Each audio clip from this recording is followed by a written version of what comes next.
ఓరల్గా గ్రూప్స్కు ఎట్లా ప్రిపేర్ కావాలి అనే అంశాలపైన ఇప్పటికే టీశాట్ వేదిక ద్వారా అనేక మంది నిపుణులతో క్లాసులు చెప్పించే ప్రయత్నం చేస్తున్నాం. ఈరోజు ప్రధానంగా మనకు ముఖ్య అతిథిగా ప్రొఫెసర్ నాగేశ్వర గారు మనతో ఉన్నారు. ఎందుకంటే నాగేశ్వరరావు గారు అనేక అంశాలపైన మనకు సబ్జెక్ట్ వైజ్గా చాలా వివరణలు చెప్తుంటాం, చాలా వీడియోలు చూస్తుంటాం. ఎందుకంటే సబ్జెక్ట్ వైజ్గా చాలా చెప్తారు. ఎందుకంటే చాలా ఇంట్రెస్టింగ్గా, ఎందుకంటే ఆయన చెప్పిన తర్వాత ఖచ్చితంగా కూడా అది మనకు నోటెడ్ ఉంటుంది. అందుకోసమే ఈరోజు ప్రత్యేకంగా ఆయన లైవ్ షోకి తీసుకొచ్చాము. సో గ్రూప్స్ సంబంధించి ఎట్లా ప్రిపేర్ కావాలి ఏంటి అనేక అంశాలపైన నాగేశ్వర గారితో మాట్లాడదాం. నమస్తే నాగేశ్వర గారు. నమస్తే అండి. సో చాలామంది కాంపిటేటివ్ ఎగ్జామ్స్కు ప్రిపేర్ కావాలంటే కొంత భయం కూడా ఉంటుంది, ఆందోళన కూడా ఉంటుంది. ప్రధానంగా గ్రామీణ ప్రాంతం నుంచి వచ్చేవారికి ఈ కాంపిటేటివ్ ఎగ్జామ్స్ ఎట్లా క్రాష్ చేయాలి, ఎట్లా అధిగమించాలి అని ఒక భయం మాత్రం ఉంటుంది. నిజంగా వారికి మీరు ఎట్లాంటి సూచనలు ఇస్తారు? అంటే భయపడాల్సినటువంటి అంశం ఎందుకు వస్తుంది అంటే ఉద్యోగాలేమో 10ల సంఖ్యలో 100ల సంఖ్యలో ఉంటాయి, అప్లికెంట్లోమో 1000 సంఖ్యలో లక్షల సంఖ్యలో ఉంటాయి. అందుకు చాలామంది అడుగుతుంటారు, సార్ ఎన్ని గంటలు ప్రిపేర్ అయితే ఉద్యోగం వస్తుంది సార్, ఎన్ని రోజులు ప్రిపేర్ అయితే ఉద్యోగం వస్తుంది సార్, ఎన్ని నెలలు ప్రిపేర్ అయితే ఉద్యోగం వస్తుంది సార్ అని చెప్తారు. కానీ దానికి ఆన్సర్ లేదు. ఎందుకు లేదు అంటే ఇప్పుడు ఒక సినిమా నటుడు ఒక్క టేక్లో కొన్నిసార్లు అది డైరెక్టర్ యాక్సెప్ట్ చేయొచ్చు. చాలా గొప్ప నటుడు కూడా 100 టేకులు కూడా తీసుకోవచ్చు. అదే సమయంలో ఒక కొత్తగా వచ్చిన నటుడు బ్రహ్మాండంగా హిట్ కావచ్చు సినిమా, కానీ చాలా ఫ్యాన్ ఫాలోయింగ్ నటుడు తీసిన సినిమా ఫెయిల్ కావచ్చు. అందువల్ల ultimately what matters is the content you have. అందువల్ల ఇన్ని నెలల నా అనుభవంలో నేను చూశాను, 3 నెలలు ప్రిపేర్ అయ్యి గ్రూప్ 1లో నా స్టూడెంట్ ఒక అతను ఉండే టాప్ ర్యాంకర్. ఆయన అప్పటిదాకా ఇరిగేషన్లో ఇంజనీర్, ఎన్నడూ కూడా కాంపిటేటివ్ ఎగ్జామ్ ప్రిపేర్ కాలే. కానీ ఓ రోజు వచ్చి కాంపిటేటివ్ ఎగ్జామ్ ప్రిపేర్ అవుతాను సార్, ఆ జాబ్ ఆసక్తి లేదు అన్నాడు. అని ఇప్పటి వరకు నేనేమీ చదవలేదు సార్, మొదలు పెడతా అన్నాడు. అని 3 నెలల్లో గ్రూప్ 1 ఎగ్జామినేషన్లో టాప్ 5 ర్యాంక్స్లో సెలెక్ట్ అయ్యాడు. నా ఎక్స్పీరియన్స్ కూడా చెప్తాను. నేను జర్నలిజం చదువుతూ మధ్యలో ఒక 1 ఇయర్ మాకు జర్నలిజం మాస్టర్స్ కోర్స్ డిలే అయింది. అంటే బ్యాచిలర్స్కు కంప్లీట్ అయ్యాక మాస్టర్స్కు ఒక 1 ఇయర్ మధ్యలో గ్యాప్ వచ్చింది. అప్పుడు నాకు ఆర్ట్స్ కాలేజీలో అడ్మిషన్ కొరకు MA ఆర్కియాలజీ ఎగ్జామ్ రాశాను, ancient Indian history, culture and archaeology. ఆ రోజు నేను చూశాను చాలామంది 100ల మంది రోజుల తరబడి ప్రిపేర్ అయ్యేవాళ్ళు. ఎందుకంటే ఉస్మానియాలో సీట్ రావాలి, ఆర్ట్స్ కాలేజీలో సీట్ రావాలి, క్యాంపస్లో ఉంటే 10 పరీక్షలకు ఉపయోగపడుతుంది అనే ఒక గ్లామర్. అందులో జిల్లాల నుంచి వచ్చిన వారికి ఎవరికైనా ఉస్మానియా సిటీ ఆర్ట్స్ కాలేజ్ అంటే ఆ గ్లామర్ ఉంటుంది. సో వాళ్ళెవరికి సీట్ రాలేదు. నాకు యూనివర్సిటీ ఫస్ట్ ర్యాంక్ వచ్చింది. సో యూనివర్సిటీ ఫస్ట్ ర్యాంక్ ఎలా వచ్చింది, నువ్వు ఎన్నడూ ప్రిపేర్ కాలేదు కదా, మేము మిమ్మల్ని చూసాం కదా అన్నారు. కారణం ఏంటంటే నీకు ఆ సబ్జెక్ట్ ముందే తెలిసి బతుకమ్మ పండుగ పైన వ్యాసం రాయమన్నారు. నేను బతుకమ్మ పండుగ పైన కొత్తగా చదవాల్సింది ఏం లేదు, గాయత్రి మంత్రం అంటే ఏంటి అని రాశాను. సో నాకు అంతకు ముందు కూడా తెలుసు, ఓం భూర్భువః స్వాహ తత్సవితుర్వరేణ్యం భర్గో దేవస్య ధీమహి ధియో యో నః ప్రచోదయాత్ అని. ఏమన్నా అక్షర దోషాలంటే క్షమించాలి అందులో గాయత్రి మంత్రం గనక. కానీ ఇది రోజు ఇంట్లో విన్న తర్వాత కొత్తగా ప్రిపేర్ కావాల్సిన అవసరం ఏముంటుంది. సో అట్లా భగవద్గీత తాత్విక చింతన ప్రాధాన్యత, ఫిలాసఫికల్ సిగ్నిఫికెన్స్ ఆఫ్ భగవద్గీత అని క్వశ్చన్ వచ్చింది. నేను భగవద్గీత చిన్నప్పటి నుంచి మా నాన్న భగవద్గీత చదవంగా వినేవాడిని, అనేక గోష్ఠులు హాజరయ్యాను, ప్రవచనాలు, హరికథ కాలక్షేపాలు విన్న అనుభవం ఉంది. వెంటనే భగవద్గీత తాత్విక చింతన పైన, అంతకుముందు సర్వేపల్లి రాధాకృష్ణన్ ఇండియన్ ఫిలాసఫీ పైన భగవద్గీత మీద రాసిన పుస్తకాలు కూడా చదివాను. సో బ్రహ్మాండమైన వ్యాసం రాశాను, ఫస్ట్ ర్యాంక్ వచ్చింది. ఇవేవి చదివిన వాడు ఎగ్జామినేషన్ ప్రిపేర్ అయితే ఎందుకు వస్తుంది? అందువల్ల కాంపిటేటివ్ ఎగ్జామినేషన్స్కు ఎంత సమయం ప్రిపేర్ కావాలి అనేది ఆ వ్యక్తి పైన ఆధారపడి ఉంటుంది. ఇప్పుడు నేను సచిన్ టెండూల్కర్ లాగా బ్యాట్స్మెన్ కావాలని 100 ఏళ్ళు ప్రయత్నించి నాకు కాకపోవచ్చు. నాలాగా ఆర్థిక రంగాల్ని విశ్లేషించడానికి సచిన్ టెండూల్కర్ 100 ఏళ్ళు ప్రయత్నించడం కాకపోవచ్చు. అందువల్ల దీనికి సమయం ఎంత పడుతుందని చెప్పలేం. అందువల్ల అల్టిమేట్గా ఎంత ప్రిపేర్ కావాలంటే this is the competitive exam. Academic ఎగ్జామ్కు కాంపిటేటివ్ ఎగ్జామ్కు ఒక తేడా ఉంటుంది. అకాడమిక్ ఎగ్జామ్ ఏమో ఎంత కష్టపడితే ఓ 70% వస్తుంది. నీకున్న టాలెంట్తో అంచనాకు రావచ్చు. నీ వ్యక్తి నాకున్న టాలెంట్ ఎంత, నేను దానికి ఎంత ఇండస్ట్రీ పెట్టాలని. కాంపిటేటివ్ ఎగ్జామ్ పర్ఫార్మెన్స్ అనేది నీ టాలెంట్తో సంబంధం ఉన్న అంశం కాదు, పోటీ పరీక్షది. అంటే ఎదుటి వారి టాలెంట్తో పరీక్ష. ఉదాహరణకు ఇడ్లీలు ఎక్కువ తిన్న వాడికి ప్రైజ్ ఇస్తాను కంటెస్ట్ ఉంది. ఎన్ని ఇడ్లీ తింటే ప్రైజ్ వస్తుంది ఎవరైనా చెప్పగలడా? నీ పోటీలు ఉన్నవాడు 16 ఇడ్లీ తిన్నాడు, నువ్వు 15 తిన్నా రాదు. పోనీ నువ్వు 20 తింటావు అనుకోండి, ఇంకోటి 21 తినచ్చు. అందువల్ల నీవు తినగలిగే ఇడ్లీ తినేలా పరీక్షలో చూడపెట్టడమే. అది ఎన్ని తింటే ప్రైజ్ వస్తుందని ఎవరికీ తెలియదు. ఎందుకంటే నీకన్నా వాడు ఎక్కువ తినేవాడు ఉండదు చెప్పుడు. అందువల్ల నీకు ఆప్టిమల్ కెపాసిటీకి ప్రిపేర్ కావాలి. అంటే నువ్వు అత్యధికంగా ఎన్ని ఇడ్లీ తినగలిగితే అది తినగలిగే సామర్థ్యం పెంచుకున్న తర్వాత ఆ ఆప్టిమల్ కెపాసిటీతో తెచ్చుకోవాలి. అందుకే ఇన్ని గంటలు ప్రిపేర్ అయితే సెలెక్ట్ అవుతాను, ఇన్ని నెలలు ప్రిపేర్ అయితే సెలెక్ట్ అవుతానన్న దాంతో సంబంధం లేదు. ఎన్ని గంటలు ప్రిపేర్ అవుతావన్న దాంతో సంబంధం లేదు. అల్టిమేట్ గా నీ quality of preparation also matters. నువ్వు ఎంత కాన్సన్ట్రేషన్ తో ప్రిపేర్ అయ్యావన్నది కూడా మ్యాటర్స్. నువ్వు ఎంత కేంద్రీకరించగలిగావు, నీ గ్రహించే శక్తి ఎంత అనేది. ఇప్పుడు ఒకరికి ఒక్కసారి చదివితే అర్థమవుతుంది, ఒకరికి 2 సార్లు చదివితే అర్థమవుతుంది, ఒకరికి 4 సార్లు చదివితే అర్థమవుతుంది. ఎన్నిసార్లు చదవాలన్న దానికి ఆన్సర్ లేదు కదా అండి. సో నాకు ఇప్పటికి గుర్తు, నేను ఇంటర్మీడియట్ చదువుతున్న రోజుల్లో హాస్టల్ ఉండేవాడిని. నా రూమ్మేట్ ఉదయాన్నే 5 గంటలకు లేచి ఇంగ్లీష్ ఎస్సేలు బట్టి పట్టేవాడు. అలివర్ గోల్డ్ స్మిత్ అని. నేను ఒక్క రోజు కూడా ఇంగ్లీష్ ప్రిపేర్ కాలే, ఎందుకంటే నాకు ఆ అవసరం రాలేవాడు, చదివాడు కనుక. అల్టిమేట్ గా నాకు 72% వచ్చింది, ఫెయిల్ అయ్యాడు. అట్లే రా నువ్వు ఎన్నడు ఇంగ్లీష్ చదవలేదు, 72 ఎట్లా వచ్చింది అంటే, నేను ఎందుకు చదవాలరా, నువ్వు చదివినావు కదా అన్న. అంటే వాడు ఉదయాన్నే 5 గంటలు లేచి చదవడం వల్ల వాడికి ఎక్కలే మైండ్, నాకు ఎక్కింది నిద్రలో ఉన్నాడు. అది కూడా నిద్రలో ఉన్నోడికి, నిద్ర మబ్బులో కూడా నాకు ఆ లెసన్స్ ఎక్కి నాకు ఎన్నడూ ప్రిపేర్ కాకుండా 72% వచ్చింది.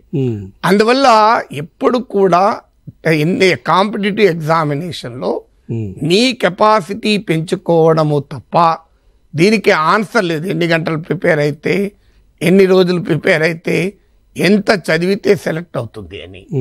ఇక చాలా మందికి ఇంకొక అభిప్రాయం ఉంటుంది, ఇది కష్టమైన సబ్జెక్టు అని. కష్టము అనే సబ్జెక్టు దేనిపైన ఆధారపడి ఉంటుంది, అది ఇష్టము అనే అంశంపైన ఆధారపడి ఉంటుంది. నాకు ఇప్పటికి గుర్తు, నేను ఇంటర్మీడియట్ లో నాకు కెమిస్ట్రీ ఫేవరెట్ సబ్జెక్టు. ఫిజిక్స్ అంటే చాలా బోరింగ్, కానీ నాకు ఫిజిక్స్ లో స్టేట్ సెకండ్ వచ్చాను. కెమిస్ట్రీ కన్నా 1 మార్క్ ఎక్కువ వచ్చింది ఫిజిక్స్ లో. ఎందుకు వచ్చింది?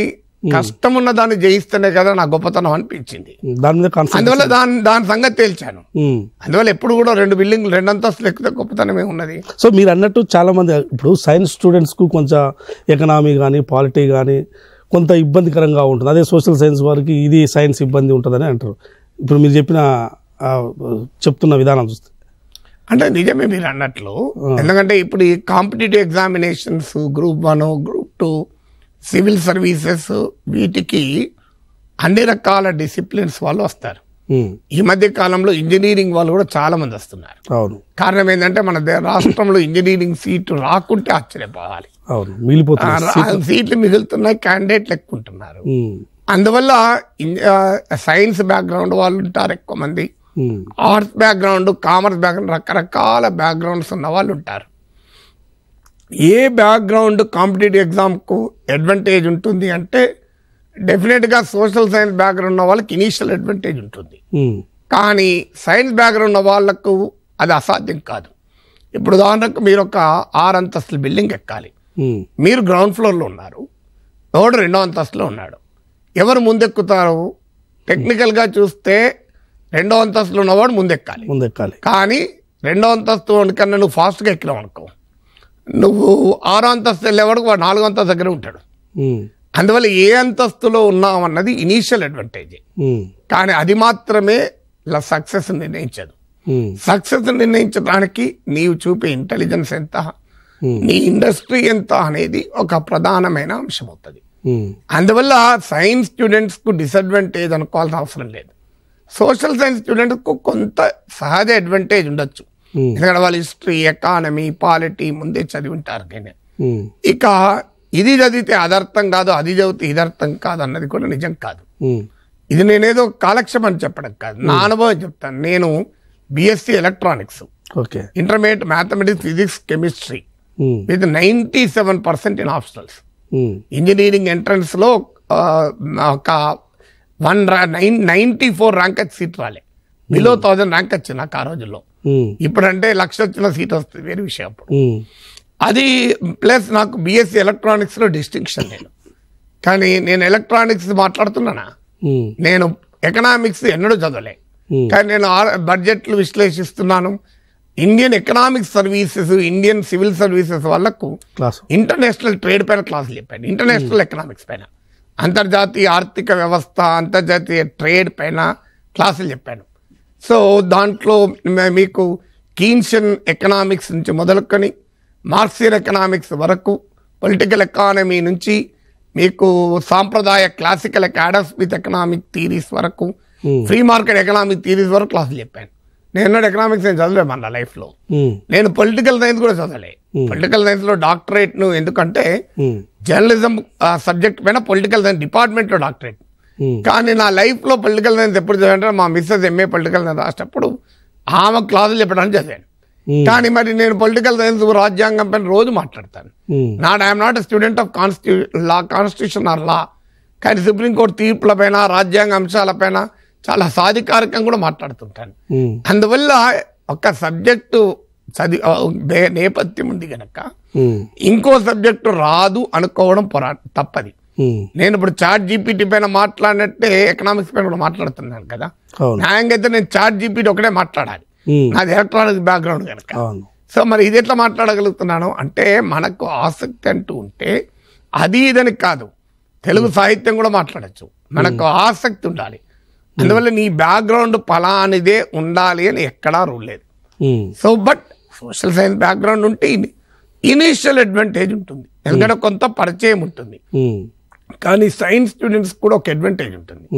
సైన్స్ స్టూడెంట్ కు ఇన్హరెంట్ ఎనలిటికల్ మైండ్ ఉంటుంది. అంటే సోషల్ సైన్స్ వాళ్ళకి కొంత సైన్స్ అనేది కొంచెం ఇబ్బందికరమే కదా మీరు అన్నది. అది నిజం కాదు.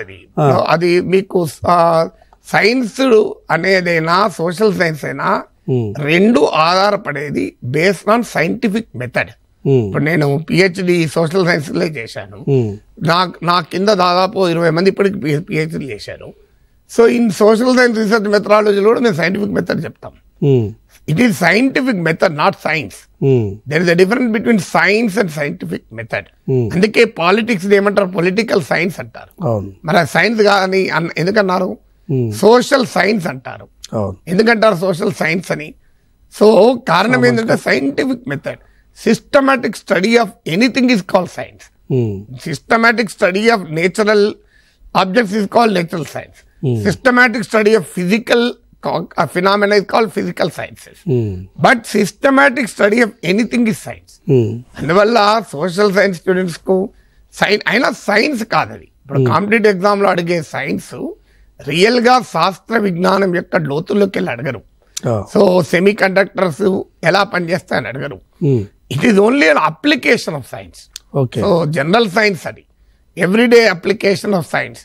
So you need not be a doctor to know what is 3-month sugar ఎందుకు మెజర్ చేస్తారు, HbA1c ఎందుకు అని చెప్పాల్సిన అవసరం లేదు. కానీ you need not be a scientist. So liver అంటే ఏంటి, స్ప్లీన్ అంటే ఏంటి, సో లంగ్స్ అంటే ఏంటి అని అర్థమయ్యటానికి నువ్వు ఎనాటమీ చదవాల్సిన అవసరం లేదు. సో హ్యూమన్ బాడీలో ఏ అవయవానికి లేని ప్రత్యేకత లంగ్స్ కుంది. లంగ్ ఒక పీసు తీసినా మళ్ళీ ఆపరేట్ అవుతుంది. ఇవన్నీ తెలవాలంటే నువ్వే మెడిసిన్ స్టూడెంట్ కావాల్సిన అవసరం లేదు కదా. So even without a medicine also you can understand medical subjects. So అందువల్ల it is an application of science. Application of science అనేది వేరు, సైన్స్ వేరు. ఇప్పుడు శాకం చేస్తూ ఇంట్లో మన అమ్మ ఉప్పు చివర్లో వేస్తుంది, ముందేయదు. ఎందుకంటే ఉప్పు ముందేస్తే ఉడకదు అని. నీకు ఊర్లలో మీకు వెళ్తూ మంచినీళ్ళు ఉన్నాయా అమ్మా అంటారు, ఉన్నాడే పప్పు ఉడుకుతుందా అంటాడు. అంటే మంచినీళ్లకు పప్పు ఉడుకుతుంది అన్న దానికి ఉన్న లింక్ కెమిస్ట్రీ. అంటే సాఫ్ట్ వాటర్లో బాయిలింగ్ నీకు తొందరగా ఉడుకుతుంది, హార్డ్ వాటర్లో ఉడకదు. సో ఈ సైన్స్ మన అమ్మకి ఎట్లా తెలిసింది? అమ్మ ఎప్పుడన్నా కెమిస్ట్రీ చదివిందా? అరే అమ్మ ఫిజిక్స్ చదివిందా? వంకాయలు కట్ చేసి నీళ్ళలో ఎందుకు ఎత్తది అమ్మ? సాల్ట్ వాటర్లో వేస్తే డైరెక్ట్గా పెట్టదు. ఎందుకు పెట్టదు? అమ్మ కెమిస్ట్రీ ఎరకనా? తెలియదు కదా. పాలల్లో తోడేస్తుంది పెరుగు కావాలంటే. ఫర్మెంటేషన్ సైన్స్ చదివిందా అమ్మ? అమ్మ ఫర్మెంటేషన్ ప్రాసెస్ చదివిందా? సో ఇలా పంటలు పండిస్తున్న రైతులు అగ్రికల్చర్ సైన్స్ చదివారా? అందువల్ల science, understanding science is different. ఏ రైతుకు సైన్స్ అర్థం కాకపోతేనే రైతు ఆ పని చేయగలుగుతాడా? ఇవాళ ఒక బ్లాక్ స్మిత్, ఒక గోల్డ్ స్మిత్ బంగారంతో కరగబెట్టి నా అద్భుతమైన అలంకరణ ఆభరణాలు చేస్తారా? సైన్స్ కాదా? ఆ goldsmith science material science చదివాడా? చదవలేదు కదా. అయినా మరి సైన్స్ చేస్తున్నాడు కదా. ఒక చర్మకారుడు అద్భుతమైన స్కిన్, ఒక పశువుల స్కిన్ తీసి దాన్ని పాదరక్షలుగా మారుస్తాడు. ఇదెంత అద్భుతమైన సైన్స్. ఒక డప్పు కొట్టే వాళ్ళలో ఉన్న సైన్స్ మామూలు సైన్స్ కాదు కదా అది. అందులో ఉన్న మ్యూజికల్ ఇన్స్ట్రుమెంట్ అది. ఎలా తయారు చేశాడు ఆ మ్యూజికల్ ఇన్స్ట్రుమెంట్? అతను ఏమన్నా అకోస్టిక్స్ చదివాడా? అదేమన్నా ఇంకా వేరే ఏమన్నా మ్యూజికల్ సైన్స్ చదివాడా? సౌండ్ ఇంజనీరింగ్ చేయలే కదా. In it's application, in it's basic understanding is different. అందువల్ల సోషల్ సైన్స్ విద్యార్థుల సైన్స్ రాదు, సైన్స్ విద్యార్థులు సోషల్ రాదన్న నిజం కాదు. రానోనికి ఏది రాదు, వస్తే రెండు వస్తాయి. తెలుగు వచ్చినోడికి ఇంగ్లీష్ రాదు, ఇంగ్లీష్ వచ్చిన తెలుగు రాదు అంటారు. నేనే ఎగ్జాంపుల్ కదా, నాకు ఇంగ్లీష్ వచ్చి తెలుగు వచ్చు కదా. ఈక్వల్లీ ఫ్లూయెంట్ గా ఇంగ్లీష్ లో రాస్తాను, తెలుగు రాస్తాను. ఈక్వల్లీ ఫ్లూయెంట్ గా ఇంగ్లీష్ లో మాట్లాడతాను, తెలుగు మాట్లాడతాను. కాదంటే కొంతమంది ఏమంటే మేము గ్రామీణ నేపథ్యం అండి, మాకు తెలుగు మీడియం అండి అంటారు. నేను గ్రామీణ నేపథ్యం ఉన్న తెలుగు లేదని ఎవరు చెప్పాడు? నేను అందరికన్నా ఎక్కువ గ్రామీణ నేపథ్యం. ఆదిలాబాద్ పూర్వపు ఉమ్మడి ఆదిలాబాద్ జిల్లాలోని ఒక కుగ్రామం ఎదులాపురం అనే గ్రామంలో పుట్టిన. నేను చదివింది బెల్లంపల్లిలో గవర్నమెంట్ స్కూల్లో, మందమరిలో సింగరెడ్డి స్కూల్లో. మరి గవర్నమెంట్ స్కూల్లో చదివినాం కదా, తెలుగు మీడియం చదివిన 7వ తరగతి దాకా. నేను దేశంలో ఉన్న అన్ని ఇంగ్లీష్ దినపత్రికలు రాశాను. Hindu, Times of India, Economic Times, Deccan Herald, Hindustan Times, Pioneer, మీరు ఫ్రంట్ లైన్, అవుట్లుక్ అన్నిటికీ రాశాను. What prevented me? ఒక ఆదిలాబాద్ లో పుట్టిన బిడ్డ తెలుగు మీడియంలో చదువుకొని గ్రామీణ నేపథ్యంలో పుట్టి అసలు ఉమ్మడి ఆంధ్రప్రదేశ్లోనే ఎడ్యుకేషన్లో లోయెస్ట్ లెవెల్లో ఉన్న జిల్లా ఆదిలాబాద్. మీరు 10th క్లాస్ పరీక్షలు తీయండి, ఇంటర్మీడియట్ పరీక్షలు ఏవైనా. ఇక్కడ గవర్నమెంట్ సిటీ కాలేజ్ చదువుకున్నా, హైదరాబాద్ పబ్లిక్ స్కూల్లో చదువుకోలే కదా. నాకు రాలేదా ఇంగ్లీషు? సో నాకు వచ్చిన ఇంగ్లీష్ మీకెందుకు రాదు? అందువల్ల ఇదంతా మన అసమర్థతను డిఫెండ్ చేసుకోవటానికి మనుషులు ఆడే నాటకం. So if you have the passion, if you have the will power, you can conquer the world. ప్రపంచాన్ని జయించవచ్చు. ఇప్పుడు గ్రూప్స్లో ప్రధానంగా సబ్జెక్టు అదేవిధంగా డిస్క్రిప్టివ్ రెండు, అంటే ఈ తేడా ఏంటి? దీన్ని నిజంగా కూడా ఎట్లా దీన్ని అధిగమించాలి, ఎట్లా ప్రిపేర్ కావాలి? అంటే ఆబ్జెక్టివ్, డిస్క్రిప్టివ్ కొన్నిసార్లు మౌఖిక పరీక్షలు, ఇంటర్వ్యూస్ ఉంటాయి. ఇప్పుడు ఇంటర్వ్యూలు తీసేస్తున్నారు అనుకోండి. బట్ ప్రధానమైన ప్యాటర్న్ ఆబ్జెక్టివ్, డిస్క్రిప్టివ్ గా ఉంటుంది. చాలా మంది ఏం చేస్తారంటే ఆబ్జెక్టివ్ ని విడిగా చదువుతారు. కానీ నా సలహా ఏంటంటే ఫస్ట్ అండర్స్టాండ్ ద సబ్జెక్ట్, దాని నుంచి ఏ బిట్లు వస్తాయనే తర్వాత ఆలోచించుకోండి. మీరు ఒక కాంప్రిహెన్సివ్ గా ఒక సబ్జెక్ట్ అర్థమైతే దాని నుంచి నువ్వు ఎన్ని ప్రశ్నలు అడిగినా ఆన్సర్ చేసేటట్టు ఉండొచ్చు. ఇప్పుడు ఉదాహరణకు బడ్జెట్ అనే టాపిక్ ఉంది. బడ్జెట్ అంటే ఏమిటి అని ఫ్రమ్ ఎండ్ టు ఎండ్, అసలు బడ్జెట్ ఎందుకు ప్రవేశపెడతారు, బడ్జెట్ సమయంలో ఇచ్చే డాక్యుమెంట్లు ఏంటి, రివైజ్ ఎస్టిమేట్స్ ఏంటి, బడ్జెట్ ఎస్టిమేట్స్ ఏంటి, ఫిజికల్ డెఫిసిట్ అంటే ఏంటి, క్యాపిటల్ ఎక్స్పెండిచర్ అంటే ఏంటి, రెవెన్యూ ఎక్స్పెండిచర్ అంటే ఏంటి, అప్రాప్రియేషన్ బిల్ అంటే ఏంటి, ఇలా బడ్జెట్ మొత్తం ప్రక్రియను ఆ టర్మినాలజీతో సహా ఒక ప్రాసెస్ ఆఫ్ బడ్జెట్ మొత్తం అర్థమైంది అనుకో నీకు. పన్నులు ఏంటి, ప్రత్యక్ష పన్నులు, పరోక్ష పన్నులు, ఇవన్నీ ప్రాసెస్ మొత్తం. అంటే బడ్జెట్ ప్రిపరేషన్ నుంచి మొదలుకొని బడ్జెట్ పైన కాగ్ తన నివేదికలు ఇచ్చేంత వరకు, సప్లిమెంటరీ బిల్స్ అంటే ఏంటి, ఎవ్రీథింగ్ ఒక ప్రాసెస్ నీకు అర్థమైంది అనుకోండి. దాని నుంచి 100 ఆబ్జెక్టివ్ టైప్లు అడిగినా ఆన్సర్ చేయొచ్చు. చాలా మంది ఏం చేస్తారంటే ఈ 100 ఆబ్జెక్టివ్ టైప్ ను విడివిడిగా అర్థం చేసుకుంటారు, వాటిని గుర్తుంచుకునే ప్రయత్నం చేస్తారు. ఎప్పుడు if it don't depend on memory, depend on intelligence. So మీకు ఒక కాన్సెప్ట్ అర్థమైతే ఆటోమేటిక్ గా దాన్ని ఏ రూపంలో అయినా చేయొచ్చు. నీకు మైదా పిండి అని ఉంటే దాన్ని నీవు ఎన్ని రకాలను వాడచ్చు. గోధుమ పిండి అని ఉంటే దాంతోనే చపాతీ చేయొచ్చు, దాంతోనే చపాతీ రోల్స్ చేయొచ్చు, దాంతోనే పూరీ చేయొచ్చు, ఇంకా ఏమైనా చేయొచ్చు. ఫస్ట్ నీకు గోధుమ పిండితో ఎలా చేయాలి వంట అనేది అర్థం కావాలి. సో గోధుమ పిండితో వంట ఎలా చేయాలో అర్థమైతే అవసరాన్ని బట్టి దాన్ని ఎలాగైనా చేస్తావు కదా. సో అందువల్ల understand the concept first. So ఒక బ్రాడ్ హోలిస్టిక్ డిస్క్రిప్టివ్గా అర్థం చేసుకుంటే దాని నుంచి వచ్చే స్పెసిఫిక్ పాయింట్స్ ఆబ్జెక్టివ్. ఏ రకంగా క్వశ్చన్ వచ్చినా చేయొచ్చు. ఇప్పుడు మీరు బడ్జెట్ పైన నా యూట్యూబ్ ఛానల్లో ఒక 40 నిమిషాల వీడియో ఉంటుంది. సో బడ్జెట్ యొక్క పూర్వాపరాలు మొత్తం ఉంటుంది ఆ వీడియోలో. సో మీరు ఆ వీడియో కావాలంటే చూడండి. ఆ వీడియోలో చూశాక బడ్జెట్ పైన ఏ ప్రశ్న అడిగినా ఆన్సర్ చెప్పగలుగుతాం. అప్పుడు ఇంకేదైనా అదనంగా ఏదైనా మిస్ అయింది అనుకోండి యాడ్ చేసుకోవచ్చు. కానీ don't go from objective to descriptive, go from descriptive to objective. So మీకు చాలా మంది చేసే పొరపాటు పని ఏంటంటే ఫస్ట్ ప్రిలిమినరీ వస్తుంది, తర్వాత మెయిన్స్ వస్తుంది. కనుక మా అందరికీ మెయిన్స్ కదా డిస్క్రిప్టివ్. కొన్ని పరీక్షలకు మెయిన్స్ కూడా ఉండదు. గ్రూప్ 2కి మెయిన్స్ కూడా ఉండదు నాకు తెలిసినంత వరకు. సో గ్రూప్ 1కి మెయిన్స్ ఉంటుంది. సో మాకు డిస్క్రిప్టివ్ ఉండదు కదా, మాది అంతా ఆబ్జెక్టివ్నే కదా అనుకుంటారు. సో ఓన్లీ ఆబ్జెక్టివ్ టైప్ అయినా first learn the subject. So డిస్క్రిప్టివ్గా సబ్జెక్ట్ చదివిన తర్వాత మీకు ఆటోమేటిక్గా అందులోకి వెళ్ళి ఏ చిన్న ఫ్యాక్చువల్ ఆస్పెక్ట్ అయినా ఆబ్జెక్టివ్ క్వశ్చన్గా రావచ్చు. ఇప్పుడు ఇదివరకు మేము 10th క్లాస్లో పరీక్షలు రాసేటప్పుడు చూసేవాళ్ళం. వాడు ఆ లెసన్ చదవకుండా క్వశ్చన్ ఆన్సర్లు బట్టి పెట్టేవాడు. సో వాడు జీవితంలో ఎన్నిసార్లు రాసినా ఇంగ్లీష్లో పాస్ అయ్యేవాడు కాదు. కానీ మొదలు once you understand the lesson. ఇప్పుడు రావణుని కొలువుకు శ్రీరాముడు రాయబారిగా పంపిన వారు ఎవరు?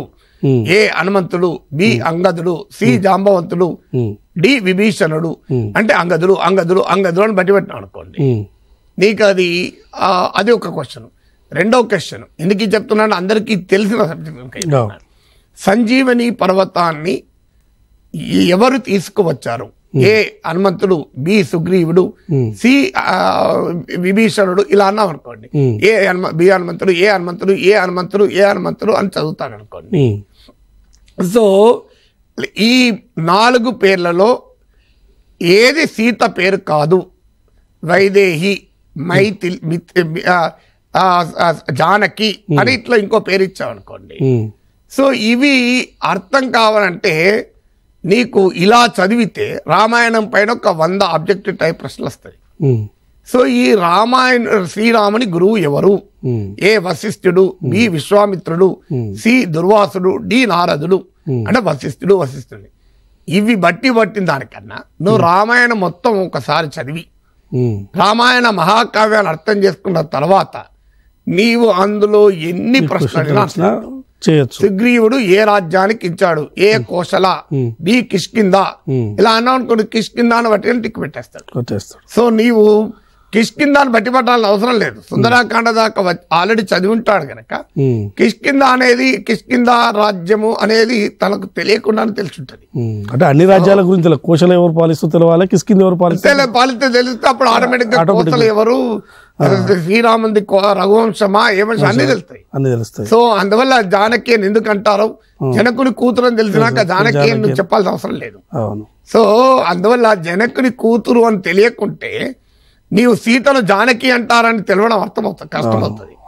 అందువల్ల అల్టిమేట్ గా ఎందుకు నీకు ఆ రామాయణ మహాకావ్యాన్ని చదివాక నీకు ఎన్ని ప్రశ్నలు బట్టి పట్టాలను, ఏ ప్రశ్న బట్టి పట్టాలని అవసరం లేదు.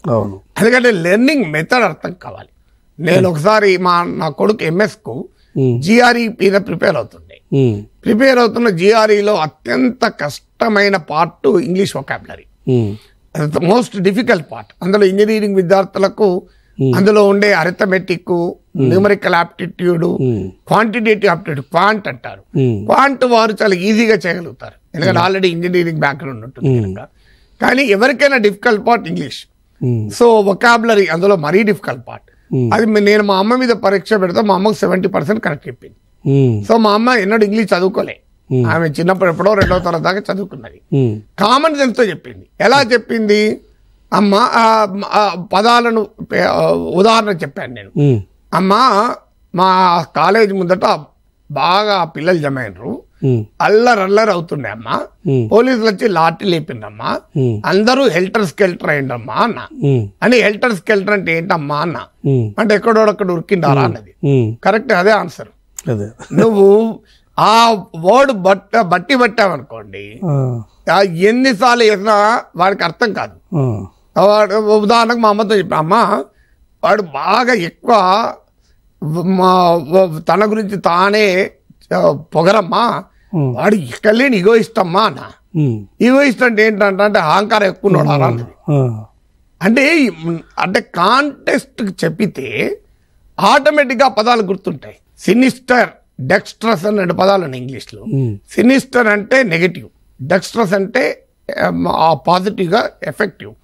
అంబిడెక్స్ట్రస్ అంటే 2 చేతుల్ని కుడి చేతులు, ఎందుకంటే డెక్స్ట్రస్ అంటే కుడి అని భేదం, సినిస్టర్ అంటే ఎడమ అని. అందువల్ల ఎడమ చేతితో చేసే పనులు మనం నెగటివ్ అనుకుంటాం కనుక సినిస్టర్ డిజైన్స్ ఆఫ్ టెర్రరిస్ట్ అంటారు. అదే అంబిడెక్స్ట్రస్ 2 చేతుల్ని సవ్యసాచి అంటారు చూడండి.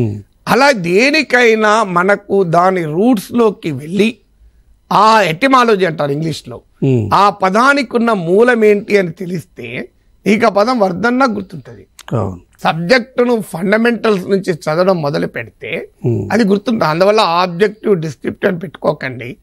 ఒక ఇంటగ్రేటెడ్ అప్రోచ్ తో ఒక సబ్జెక్ట్ గురించి చదవండి. దాని నుంచి వచ్చేటువంటి ఫ్యాక్చువల్ క్వశ్చన్స్ ఆబ్జెక్టివ్ ఉంటాయి, డిస్క్రిప్టివ్ ఏమో మోర్ ఎనాలిటికల్ గా ఉంటుంది. సార్ ఇప్పుడు ఒకటి చాలా మంది, ఎందుకంటే న్యూస్ పేపర్కి సంబంధించి కానీ మీడియాకి సంబంధించి కానీ ఇవి ఏ మేరకు ఈ కాంపిటేటివ్స్ ఉపయోగపడతాయి? ఎందుకంటే ఉదయం లేస్తే మనం ఖచ్చితంగా న్యూస్ పేపర్స్ చూస్తుంటాం.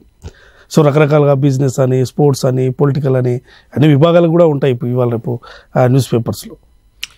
అంటే న్యూస్ పేపర్స్ కాంపిటేటివ్ ఎగ్జామ్ కొరకు తయారైన పత్రిక కాదు, అది మెటీరియల్కి ఏమైనా ఉపయోగం. కానీ అదే సమయంలో ఎస్పెషల్లీ కరెంట్ అఫైర్స్ తో లింక్ అయి ఉన్న ఎకానమీ కానీ, పాలిటీ కానీ, ఆ సబ్జెక్టులకు న్యూస్ పేపర్స్ ఒక విలువైన సోర్స్ ఉంటుంది. న్యూస్ పేపర్స్ ఏంటంటే ఒక న్యూస్ లో వచ్చినప్పుడు ఆ కాంటెక్స్ట్ చదివితే ఈజీగా గుర్తుంటది. ఇప్పుడు యాంటీ డిఫెక్షన్ లా చర్చ జరుగుతున్నప్పుడు నువ్వు యాంటీ డిఫెక్షన్ లా గురించి చదివావు అనుకోండి, ఈజీ గుర్తుంటది. సిటిజన్షిప్ అమెండ్మెంట్ యాక్ట్ నుంచి చర్చ జరుగుతున్నప్పుడు వాట్ ఈజ్ సిటిజన్షిప్ అని కాన్స్టిట్యూషన్ లో చదివితే నీకు సులభంగా గుర్తుంటది. సో మనిషికి నీకు ఆసుపత్రిలో ఉన్నప్పుడు వైరాగ్యం చెప్తే, వేదాంతం చెప్తే ఎక్కుతుంది, ఏమున్నది ఈ జీవితం అని. కానీ వాడికి బాగా స్టాక్ మార్కెట్ లో పెట్టుబడి పెట్టి బాగా సంపాదిస్తున్న టైంలో జీవితంలో ఏమున్నది అని చెప్పిన అనుకోండి, ఏమున్నది అని బ్రహ్మాండ సంపాదన ఉంది అంటాడు. సో అందువల్ల టీచబుల్ మూమెంట్ అంటారు దీన్ని. అంటే ఏ సమయంలో ఏది చెప్పితే కరెక్ట్ గా ఎక్కుతుందో ఆ కరెక్ట్ సమయంలో చెప్పాలి. అందువల్ల న్యూస్ రిలేటెడ్ గా కరెంట్ అఫైర్స్ చదవడము, న్యూస్ రిలేటెడ్ గా పాలిటీ, ఎకానమీస్, ఇతర అంశాలు చదవడము ఈ very easy to understand the subject, very easy to remember.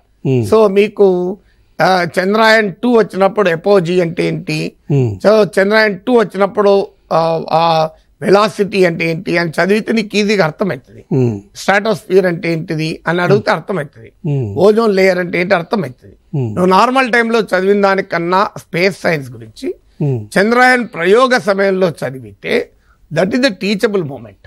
అది న్యూస్ పేపర్లో మొదటి లాభం. రెండో లాభం ఏంటంటే కరెంట్ అఫైర్స్ కు దాని మించిన సోర్స్ ఇంకోటి ఉండదు. ఇప్పుడు వార్తల్లో వ్యక్తులు ఉంటారు, అపాయింట్మెంట్స్, అలాగే మీకు ప్లేసెస్ ఇన్ న్యూస్ ఉంటాయి, వార్తల్లో ప్రదేశాలు ఉంటాయి.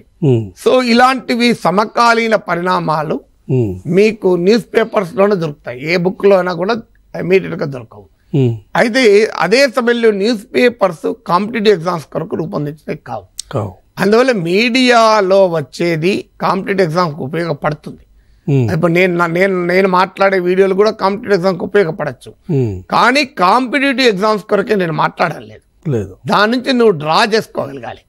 సో దాని నుంచి ఎలా డ్రా చేసుకుంటావు అన్నది నీ టాలెంట్. అది ఇప్పుడు న్యూస్ పేపర్ లో భర్తను చంపిన భార్య, భార్యను చంపిన భర్త, 2 బస్సులు డి, 4 మృతి, కాలిపోయిన గోడౌన్, ఈ వార్తలు ఉన్నాయనుకోండి, ఏం కాంపిటేటివ్ ఎందుకు ఉపయోగపడతాయి?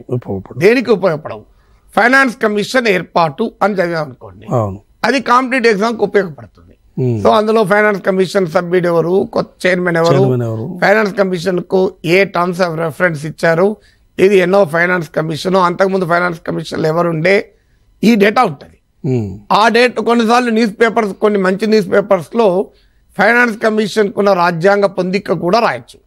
లేకపోతే అప్పుడు కాన్స్టిట్యూషన్ బుక్ తెరిచి సో ఫైనాన్స్ కమిషన్ ఎందుకు ఏర్పాటు చేస్తారు, అందులో సెంటెన్స్ ఉండొచ్చు, కేంద్ర రాష్ట్రాల మధ్య ఆర్థిక వనరుల పంపిణీకై సూచించే రాజ్యాంగబద్ధమైన వ్యవస్థ ఫైనాన్స్ కమిషన్ ఉంటుంది. ఇక కాన్స్టిట్యూషన్ లో ఏమున్నది మళ్ళీ కావాలంటే అదనంగా చదువుకోవచ్చు. అందువల్ల న్యూస్ పేపర్ లో వచ్చిన ప్రతి ఒక్కటి ఎగ్జామినేషన్ కు ఉపయోగపడకపోవచ్చు, కానీ ఎగ్జామినేషన్ కు ఉపయోగపడేటువంటి అంశాలు చాలా ఉంటాయి. సో మీకు నేను ఒక వీడియో మాట్లాడాను అనుకోండి,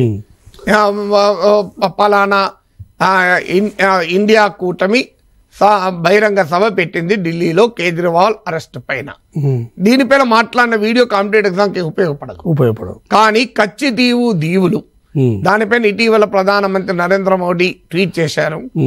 సో ఆ కచ్చి దీవులు గురించి నేను మాట్లాడిన వీడియో ఉన్నది, 15 నిమిషాలు ఉంటుంది. అది డెఫినెట్ గా ఎగ్జామినేషన్ ఉపయోగపడుతుంది.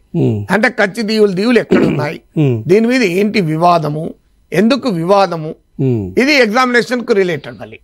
సో అందువల్ల ప్రతి మీడియాలో వచ్చే, అది న్యూస్ పేపర్ అయినా, అది టీవీ అయినా, అది యూట్యూబ్ ఛానల్ అయినా, ప్రతి ఒక్కటి ఎగ్జామినేషన్ కు ఉపయోగపడకపోవచ్చు, కానీ ఎగ్జామినేషన్ కు ఉపయోగపడే అంశాలు అందులో చాలా ఉంటాయి. దాన్ని ఏరి కూర్చుకోవాలి. ఇక ఇంకొక ముఖ్యమైన సమస్య ఏముంటదంటే, న్యూస్ పేపర్ మీడియా ఏదైనా ఇట్స్ ఎ లిటరేచర్ ఇన్ హరీ. మన జర్నలిజం గురించి మీరు కూడా మీడియా జర్నలిజం నేపథ్యం ఉన్న వాళ్ళకి జర్నలిజానికి ఉన్నటువంటి డెఫినేషనే it is literature in hurry, అంటే చాలా వేగంగా సృష్టించబడే సాహిత్యం. అందువల్ల అందులో వచ్చే ప్రతి సమాచారము అక్యురేట్ అని చెప్పలేము. అక్షర దోషాలు ఉండొచ్చు, ప్రింట్ ఎర్రర్స్ ఉండొచ్చు, ఈవెన్ హిందూ లాంటి దినపత్రికలో కూడా చాలా తప్పులు ఉండొచ్చు. నేను ఈ కాలంలో చాలా తప్పులు వెతికి వాళ్ళకు మెసేజ్ పెడుతుంటాను. సో అందువల్ల ఈ పత్రిక ఆ పత్రిక అని కాదు, ఏ పత్రికలోనైనా లోపాలు ఉండొచ్చు, తప్పులు ఉండొచ్చు. ఎందుకంటే అందులో రాసేవారు ఏమి రాజ్యాంగం పైన పాండిత్యం వహించిన వాళ్ళు కారు. అయితే ఈ మధ్య న్యూస్ పేపర్స్ కూడా కోచింగ్ మెటీరియల్ ఇస్తున్నాయి, నేను దాని గురించి ప్రస్తావించడం లేదు, జనరల్ వార్తలు. అందువల్ల 1-2 సార్లు ఆథెంటిక్ గా వెరిఫై చేసుకోవడం, ఒక్క పత్రిక పైన నమ్మకుండా 2 పత్రికలు 3 పత్రికలు క్రాస్ ఎగ్జామిన్ చేసుకుని తర్వాత అథారిటీగా రాసే రైటర్స్ ఎవరు, సో ఆ రైటర్స్ రాసిన ఆథెంటిక్ ఏంటి. సో ఇలాంటివి కనుక మనం చూసామనుకోండి, కొంత ఆ స్టాన్లీ జాన్ అని రాస్తాడు హిందూలో ఇంటర్నేషనల్ అఫేర్స్ పైన, స్టాన్లీ జాన్ రాసే ప్రతి వ్యాసం ఉపయోగపడతాయి కాంపిటేటివ్ ఎగ్జామ్స్ కు. ఆయన ఒక టాపిక్ తీసుకుంటే ఆయన కచ్చి దీవులు రాశాడు అనుకోండి, దాని మొత్తం హిస్టరీ రాస్తాడు. ఇప్పుడు హిందూలో ఎవ్రీ ఆదివారం FAQ ఫ్రీక్వెంట్లీ ఆస్క్ క్వశ్చన్స్ అని ఒక టాపిక్ మీద డీటెయిల్ గా రాస్తారు. ఇండియన్ ఎక్స్ప్రెస్ లోను చాలా పత్రికల్లో ఎక్స్ప్లెయినర్స్ అని ఇస్తారు. సో ఇలాంటివి నువ్వు చదివావనుకోండి, స్పెసిఫికల్లీ మోర్ ఇన్ఫర్మేటివ్ గా కూడా ఉంటాయి. అందువల్ల పిక్ అండ్ చూజ్ ఉండాలి. అన్ని ఉపయోగపడతాయని అనను, కానీ సబ్స్టాన్షియల్ గా ఉపయోగపడతాయి. వాటి ఆథెంటిసిటీని మాత్రం ఆథర్ను బట్టి, పేపర్ను బట్టి క్రాస్ చెక్ చేసుకోవాలి. Don't believe what you see in a news paper or media. ఆ మాటకైతే దేన్ని నమ్మద్దు, అందులో న్యూస్ పేపర్ మీడియా ఇంకా నమ్మద్దు. ఎందుకంటే ఇట్ ఈస్ లిటరేచర్ ఇన్ హరీ, అది ఎవరైనా అంతే. It is created by people in a very hurry situation. Sir, ఒక కాలర్ మీతో మాట్లాడడానికి సిద్ధంగా ఉన్నారు. హలో, చెప్పండి, మాట్లాడండి. నాగేశ్వర సార్ మాట్లాడు. నాగేశ్వర సార్ చెప్పండి అమ్మా. నేను గ్రూప్ 1 అప్లై చేశాను సార్. ఓకే, అంటే ఎలా ప్రిపేర్ అవ్వాలి మంచిగా? ఇప్పటిదాకా చెప్తున్నది అదే అమ్మా, ఇప్పటిదాకా చెప్తున్నది అదే. మీరు ఇప్పుడు మొదటి నుంచి ప్రోగ్రామ్ చూస్తే మీకు అర్థమవుతుంది. ఇప్పటిదాకా చెప్తున్నది ఎలా ప్రిపేర్ కావాలి. ఏమైనా సబ్జెక్ట్ వైజ్ కానీ ఏంటి అనే అంశాలపైన ఏమైనా ఉందా మీకు? ఇప్పుడు జనరల్గా కాలర్స్ మనకు ఎట్లా ప్రిపేర్ కావాలి అంటే ఎట్లా మార్కులు తెచ్చుకోవాలి మీరు అన్నట్టు ఒక ఈ హరి చాలా అందరికి అంటే చాలా మంది మార్కిస్టులు ఉంటారు, MARKSTS అంటే మార్కులు ఎలా తెచ్చుకోవాలి కాదు, నువ్వు ఎలా చదివా అన్న దాన్ని బట్టి మార్కులు ఆధారపడి ఉంటాయి. మార్కులు ఎలా తెచ్చుకోవాలి దాని డైరెక్ట్ కాంటాక్ట్ ఏమి ఉండదు. సో చాలా మందికి ఏంటంటే ఇన్స్టాంట్ అలవాటు, దేవుని ఆశీస్సులు కూడా ఇన్స్టాంటే కావాలి. అలాంటి కాలంలో మనం ఉన్న స్పిరిచువలిజం కూడా ఇన్స్టాంట్ గా మారిపోయింది. So instant coffee, instant relief, instant దేవుని బ్లెస్సింగ్స్ కూడా కావాలి మనకు. అందువల్ల ఇన్స్టాంట్ గా మార్కులు రావాలి అని వాళ్ళలో ఉండే ఆవేదన తప్పు పట్టడం, కానీ దానికి ఏమి మ్యాజిక్ ప్రిన్సిపల్స్ ఎవరి దగ్గర ఉండవు కదా. There no magic remedy. చాలా మందికి ఒక కోరిక ఉంటుంది, అబ్బా నాకు ఈ మొత్తం అనారోగ్యం మొత్తం పోతే బాగుండని. There no instant cure for anything. So long term preparation, sustained preparation, ఒక కాన్సెప్చువల్ గా అర్థం చేసుకుంటూ ప్రిపరేషన్, బేసిక్స్ ను నేర్చుకుంటూ ప్రిపరేషన్ చేయడం వల్ల మాత్రం ఆధారపడుతుంది. యుద్ధము వచ్చినాక సైన్యాన్ని తయారు చేసుకోలేము. అంతే. సైన్యానికి ఇప్పుడు మన సికింద్రాబాద్ లో చూడండి, సైనికులు ఎప్పుడూ నిరంతరం రెడీ అవుతూనే ఉంటారు. కొంతమంది తమ జీవిత కాలంలో కూడా యుద్ధం చేయకపోవచ్చు, కానీ యుద్ధం చేసినప్పుడు వాళ్ళని లేపుతా అంటే వాళ్ళు అప్పటికి డైమెన్షన్లు 4-5 రకాలు ఉంటాయి. ఇంత పొట్టు ఉంటుంది, పోయి యుద్ధం ఎక్కడ వేస్తారు. సో అందువల్ల మీరు చూడండి, any military personal arm personal ఎప్పుడు ఫిట్ ఉంటారు. మీరు వాళ్ళు ఎంత పవర్ఫుల్ గా ఉంటారు చూడండి, దే ఆర్ ఆల్వేస్ ఫిట్. అలా ఉంటేనే వాళ్ళు ఆర్మీ అంటారు. సో యుద్ధం వచ్చినప్పుడు చూసుకుందామంటే అప్పుడొకప్పుడు వాళ్ళ ఫిట్నెస్ రెడీ అవుతుందా? ఇది కూడా అంతే. మరొక కాలర్ సిద్ధంగా ఉన్నారు. హలో హలో హలో చెప్పండి, సార్తో మాట్లాడండి. నాగేశ్వర సార్, నా పేరు భవేష్ అండి, నేను కరీంనగర్ నుంచి మాట్లాడుతున్నాను. చెప్పండి బాబు. చెప్పండి. ఫస్ట్ ఆఫ్ ఆల్ టీసాట్ కి థ్యాంక్ యూ సో మచ్ అండి, ఎందుకంటే నాగేశ్వర్ సార్ని వాళ్ళ లైవ్ తీసుకొచ్చినందుకు మాకు చాలా హెల్ప్ఫుల్ గా ఉంది కార్యక్రమం. సార్ చెప్తున్న ప్రతి పాయింట్ మేము రాసుకుంటున్నాం సార్, ఎకానమీ గురించి కానీ అండ్ మిగతా పాయింట్స్. మరి అసలు ఎప్పటికప్పుడు అప్డేట్ కావాలంటే మరి దాన్ని ఎలా ఎకనామిక్స్ చదవాలి, ఎందుకంటే ఈ సంవత్సరం ఉన్నట్టు ఇంకో సంవత్సరం ఉండదు కదా సార్. మరి దాన్ని ఎలా అప్డేట్ కావాలి, ఎకనామిక్స్ చదవడం కోసం కానీ ప్రిపేర్ అవడం కోసం కానీ ప్రత్యేకమైన ఆథెంటికేటెడ్ వెబ్సైట్స్ ఏమన్నా ఉంటాయా ఇన్ఫర్మేషన్ తెలుసుకోవడం కోసం అడుగుతాను. అంటే ఇది చాలా ఇంపార్టెంట్ క్వశ్చన్ మీరు అడిగింది. ఏదైనా నాట్ జస్ట్ ఎకనామిక్స్, కాన్స్టిట్యూషన్ కానీ పాలిటీ కానీ, even not only for competitive exam students, నాలాంటి ఇప్పుడు మీలాంటి జర్నలిస్ట్లకు కూడా we should start from basics. So basics గనక చదివితే పునాదులు గట్టిగా ఉన్నట్టు. సో అందువల్ల నేను చాలా మంది స్టూడెంట్స్కి అడ్వైజ్ ఏం చేస్తానంటే, go back and read your school text books.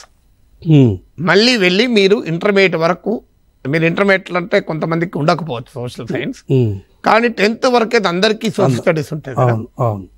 మనం ఆ టైంలో సీరియస్ గా చదవకపోవచ్చు, ఆ టైంలో మన చదువు చెప్పే టీచర్ ఒక సబ్జెక్ట్ ఉండకపోవచ్చు. Anything can happen. Go back and read basics, అది మొదటి పని. సో ఈవెన్ జనరల్ సైన్స్ కొరకైనా మీరు బేసిక్స్ చదవండి. మీకు 6వ తరగతి 5వ తరగతి సైన్స్ పుస్తకాలు చదివారనుకోండి, అందులో ఫోటోసింథసిస్ గురించి ఉంటుంది, అందులో ఆస్మోసిస్ గురించి ఉంటుంది, అందులో మీకు హైడ్రా గురించి ఉంటుంది, అందులో అమీబా గురించి ఉంటుంది, అందులో బేసిక్ ప్రిన్సిపల్స్ ఆఫ్ మెకానిక్స్ ఉంటుంది, లైట్ అంటే ఏంటి ఉంటుంది, థర్మోడైనమిక్స్ అంటే ఉంటుంది. ఇవన్నీ అప్పుడు చదివితే నీకు ఇయర్ పట్టచ్చు. ఒక 9వ తరగతి సైన్స్ పుస్తకమో 9వ తరగతి సోషల్ స్టడీస్ పుస్తకమో చదివితే ఆ వయసులో నీకు 1 year పట్టచ్చు. ఇప్పుడు 2 రోజులు పడుతుంది. సో 2 రోజుల్లో నువ్వు చదవగలుగుతావు ఇది. సో అందువల్ల మీరు ఇప్పుడు ఏం చేయాలి అంటే, go back and read your school text books. నా సలహా ఇంటర్మీడియట్ వరకు సోషల్ సైన్స్, 12th క్లాస్ వరకు ఉన్న సోషల్ సైన్స్ సంబంధించింది, అంటే geography, economy, polity, constitution, sociology, ఈ డైమెన్షన్స్ ఉన్న అన్ని పుస్తకాలు చదవండి. World economy, world history, economy, ఇందులో మీకు ఫండమెంటల్స్ అనేవి ఉంటాయి. సో ఫండమెంటల్స్ అర్థమైతే దానిపైన మనము చదవడం ఈజీ అవుతుంది. సో ఫండమెంటల్స్ తెలియకపోతే నువ్వు you cannot build on it. ఇప్పుడు జీడిపి అంటే ఏమిటో తెలియకుండా జీడిపి గ్రోత్ రేట్ అర్థం కాదు, జీడిపి ఏమిటో తెలియకుండా పర్ క్యాపిటల్ ఇన్కమ్ అర్థం కాదు, తలసరి ఆదాయం అంటే అర్థం కాదు. స్థూల దేశీయోత్పత్తి అనేది అర్థం కావాలంటే you should know what is basics. So what is production, what is agriculture, what is industry, what is services. So ఇలా ఫండమెంటల్స్ అర్థమైతే ఇవాళ జీడిపి గ్రోత్ రేట్ ఎంత ఉంది అనే నెంబర్ ఇవాళ అర్థమవుతుంది. లేదా మనం ఏం చేస్తాం, జీడిపి గ్రోత్ రేట్ 7.5%, 6.3% అని మాత్రమే చదువుతాం. You do not know what is GDP, what is growth rate. So GDP growth rate ఒకటే అనుకుంటారు. 100 రూపాయలు జీడిపి లాస్ట్ ఇయర్ ఉండి ఈ ఇయర్ 110 రూపాయలు ఉంటే జీడిపి గ్రోత్ రేట్ 10%. 100 రూపాయలు లాస్ట్ ఇయర్ ఉండి ఈసారి కూడా 100 రూపాయలు ఉందనుకో, జీడిపి గ్రోత్ రేట్ 0%. కానీ మనకేమనుకుంటాం, జీడిపి గ్రోత్ రేట్ 0 అంటే అసలు జీడిపి లేదనుకుంటాం. జీడిపి లేదని కాదు, గత ఏడాది జీడిపితో పోలిస్తే సమానంగా ఉందని. సో ఈ కాన్సెప్ట్ అర్థం కావాలంటే this is called GDP growth rate, స్థూల దేశీయోత్పత్తిలో వృద్ధి రేటు. అది అర్థం కావాలి అంటే స్థూల దేశీయోత్పత్తి అర్థం. మరొక కాలర్ సిద్ధంగా ఉన్నారు. హలో. గ్రూప్ ఆఫ్ ఫిలిమ్స్ కి ప్రిపేర్ అవుతుంది సార్. ఓకే. ఫిలిమ్స్ కి ప్రిపేర్ అవుతుంది, డిస్క్రిప్టివ్ గా ఎలా రైటింగ్ రాయాలో తెలియట్లేదు. ఆన్సర్ ఎలా సార్ ఇంతకుముందు చెప్పాను చెప్పాను. సో ఇంతకుముందు ఆ ఎకనామిక్స్ చెప్తాను, మోర్ ఇంపార్టెంట్. సో అందువల్ల ఫండమెంటల్ కాన్సెప్ట్స్ ఎకానమీ అయినా చదవండి. తర్వాత నెక్స్ట్ స్టేజ్ ఏంటంటే ఆయన అన్న ఒక అడిగి ఇంత ముందు కాలం అడిగిన ప్రశ్నలో ఈ ఎకనామిక్ డేటా మారుతూ ఉంటుంది. అథెంటిక్ ఏంటంటే మీకు రాష్ట్ర ప్రభుత్వాన్ని సోషియో ఎకనామిక్ అవుట్లుక్ అని వస్తుంది బడ్జెట్ తో పాటు ఎవ్రీ ఇయర్ ప్రజెంట్ చేస్తారు. So budget document, socio economic outlook, అలాగే గవర్నర్స్ అడ్రస్ టు అసెంబ్లీ, ఈ 3 మనకు నెట్ లో కూడా దొరుకుతాయి. బడ్జెట్ లో తో పాటు అసెంబ్లీకి ప్రవేశపెట్టినాయి. ఇందులో మీకు లాట్ ఆఫ్ గవర్నమెంట్ డేటా ఉంటుంది. ఎందుకంటే కాంపిటేటివ్ ఎగ్జామినేషన్ చదివే వాళ్లకు ప్రాతిపదిక గవర్నమెంట్ డేటా, ప్రతిపక్షాలు ఇచ్చే డేటా కాదు. సో మీకు రాజకీయ పరమైన ఉపన్యాసాలకు, జర్నలిస్టులు చేసే విశ్లేషణలకు గవర్నమెంట్ కాని డేటా కూడా ఫాలో కావచ్చు. కానీ when it comes to competitive examinations ప్రామాణికమైందంటే గవర్నమెంట్ డేటా. అది రైటా రాంగా అనే డిబేట్లకు మీరు వెళ్లాల్సిన అవసరం లేదు. Because you are writing an examination. Opposition leader PA పోస్టుకు రాస్తలేరు, ప్రభుత్వ ఉద్యోగానికి రాస్తున్నప్పుడు అనివార్యంగా ప్రభుత్వ డేటానే ప్రామాణికం. మనకైనా ఈవెన్ పాత్రికేయులకైనా ప్రభుత్వ డేటా దాని ప్రకారం మనం విశ్లేషించవచ్చు. అందువల్ల గవర్నమెంట్ సోర్సెస్ ఉంటాయి. ఇప్పుడు నేను చెప్పినట్లు the socio economic outlook every year ఉంటుంది. ఎవ్రీ ఇయర్ బడ్జెట్ తో పాటు ప్రవేశపెడతారు. అలాగే ప్రభుత్వం పెట్టేటువంటి డాక్యుమెంట్స్ ఉంటాయి. ఇప్పుడు ఇటీవల రాష్ట్ర ప్రభుత్వం white paper on state finances అని పెట్టారు. సో దానిపైన పొలిటికల్ గా ఎవరికి వారు కామెంట్ చేయొచ్చు. But as a student of economics గా, as a student preparing for examination, it's a very authentic source of material. అందులో ఎవ్రీథింగ్ ఉంది. మీకు ఎక్స్పెండిచర్ గురించి ఉంది, రెవెన్యూ గురించి ఉంది, అప్పుల గురించి ఉంది, వడ్డీ రేట్ల గురించి ఉంది, చాలా డేటా ఉంది మీకు. ఇలా white paper on state finances, white paper on power, ఇలా అనేక అంశాలపైన వైట్ పేపర్ ఆన్ ఇరిగేషన్, ఇవన్నీ వచ్చాయి. సో ఈ ప్రభుత్వ డాక్యుమెంట్లు కూడా ఆథెంటిక్ రిపోర్ట్లు మీకు. అలాగే control and auditor general CAG every year అనేక రిపోర్ట్లు ఇస్తుంది. అందులో ఒకటి స్టేట్ ఆఫ్ ది ఎకానమీ గురించి కూడా ఇస్తుంది. స్టేట్ యొక్క రాష్ట్ర ఆర్థిక పరిస్థితి పైన కూడా ఒక రిపోర్ట్ ఇస్తుంది. అది కూడా మీకు ఆన్లైన్ లో దొరుకుతుంది. దీంతో పాటు reserve bank of India currency and finance report అని, స్టేట్ ఆఫ్ ద స్టేట్ అని, ఇలా చాలా రిపోర్ట్లు ఆర్బీఐ కూడా ఇస్తుంది. సో ఆర్బీఐ ఇచ్చే రిపోర్ట్లు కూడా ఆథెంటిక్.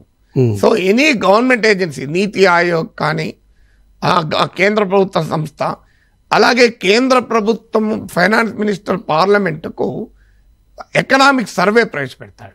వాస్తవంగా రాష్ట్ర ప్రభుత్వాలు పెట్టే సోషియో ఎకనామిక్ అవుట్లుక్ కన్నా కూడా వెరీ వెరీ అకాడమిక్ గా ఉంటాయి ఆల్ ఇండియా ఎకనామిక్ సర్వే. ఎందుకంటే ఆల్ ఇండియా ఎకనామిక్ సర్వేను ప్రొఫెషనల్ ఎకానమిస్ట్ రాస్తారు, చీఫ్ ఎకనామిక్ అడ్వైజర్ రాస్తాడు. Chief economic advisor authored, it is authored by chief economic advisor. Chief economic advisor అనేది one of the most reputed economist ఉంటాడు. ఇప్పుడు మీకు అనంత నాగేశ్వరన్ అని అమెరికాలో ఒక విశ్వవిద్యాలయంలో ఎకనామిక్స్ డిపార్ట్మెంట్ హెడ్ చేసిన అతను ఇప్పుడు చీఫ్ ఎకనామిక్ అడ్వైజర్గా ఉన్నాడు. గతంలో యూపీఏ ప్రభుత్వం ఉన్నప్పుడు కౌశిక్ బసు అని is also head of the department of economics in some American university. అందువల్ల వారు ఏ పార్టీ వాళ్ళకి అనుకూలమైన అర్థశాస్త్రవేత్తను చీఫ్ ఎకనామిక్ అడ్వైజర్ పెట్టుకున్నా వాళ్ళ ప్రొఫెషనల్ కాంపిటెన్స్ను క్వశ్చన్ చేయలేము. అందువల్ల దే ఆర్ హైలీ అకాంప్లిష్డ్ ఎకానమిస్టులు ఉంటారు. సో వాళ్ళు రాస్తారు గనక, వాళ్ళ టీమ్ ఆఫ్ ఎకానమిస్ట్ రాస్తారు గనక అది ఆథెంటిక్గా ఉంటుంది. అలాగే prime ministers economic advisory council reports ఉంటాయి. సో ఇవన్నీ కూడా ఆల్ గవర్నమెంట్ డాక్యుమెంట్స్ ఉంటాయి. Centre for monitoring Indian economy CMI అని ఇలా వివిధ సంస్థలు, నీతి ఆయోగ్, నీతి Aayog is part of the government, CMI is not part of the government. So అలాగే ఫైనాన్స్ కమిషన్ లాంటి రాజ్యాంగబద్ధమైన వ్యవస్థలు ఇవి ఇచ్చే రిపోర్ట్లన్నీ కూడా మనకు ఆథెంటిక్ సోర్సెస్. ఏదైనా రాజ్యాంగబద్ధమైన ఇచ్చే రిపోర్ట్లు అథెంటిక్గా చూసుకోవాలి. ఈ కరెంట్ అఫైర్స్ సంబంధించి మనం ఇప్పటికే న్యూస్ పేపర్స్ ద్వారా అని అనుకున్నాం, అది ఒకటేనా లేకుంటే మీడియా కరెంట్ అఫైర్స్ గురించి ఎట్లా ప్రిపేర్ కావాలి, అలాంటిది ఇంకేమైనా ఉంటాయా? కరెంట్ అఫైర్స్ అనేది వేరే సబ్జెక్ట్ కాదండి, it's an extension of all general studies. ఇప్పుడు పాలిటిక్స్ లో కరెంట్ అఫైర్స్, ఎకనామిక్స్ లో కరెంట్ అఫైర్స్, సైన్స్ లో చంద్రాయన్ కూడా current affair. So anything current అంటే ఏంటి? సమకాలీనమైంది. సో అది సమకాలీనమైంది ఏ సబ్జెక్ట్ లోనే ఉండొచ్చు. ఇంటర్నేషనల్ రిలేషన్స్ లో లేటెస్ట్ ఏదైనా ఉంటే అది సమకాలీనమైంది. సో అందువల్ల కరెంట్ అఫైర్స్ అంటూ స్పెషల్ సబ్జెక్ట్ కాదు, it is an extension of the every other general studies subject. General studies లో ఉండే అన్ని సబ్జెక్టుల యొక్క సమకాలీన అంశమే కరెంట్ అఫైర్స్. అందువల్ల కరెంట్ అఫైర్స్ అనేది ప్రత్యేకమైన ప్రిపరేషన్గా ఉండవచ్చు, లేదా ఆల్రెడీ ఇతర సబ్జెక్ట్, మీరు ఎకనామిక్స్ చదువుతుంటాము, పాలిటీ చదువుతుంటాము, జాగ్రఫీ చదువుతుంటాము. ఇప్పుడు జాగ్రఫీ ఉంది, జాగ్రఫీలో కరెంట్ ఏముంటుంది అని అనుకుంటాం. కానీ ఇప్పుడు రెడ్ సీ క్రైసిస్ జరుగుతోంది. రెడ్ సీ హూతీ తిరుగుబాటుదారులు రెడ్ సీ పైన అటాక్స్ జరుపుతున్నారు. సో అనేకమైన వార్తలు వస్తున్నాయి, దానిపైన వ్యాసాలు వస్తున్నాయి. సో రెడ్ సీ ఎక్కడుంది, అదే జాగ్రఫీ. సో రెడ్ సీ ఎక్కడుంది అనేది కరెంట్ డెవలప్మెంట్.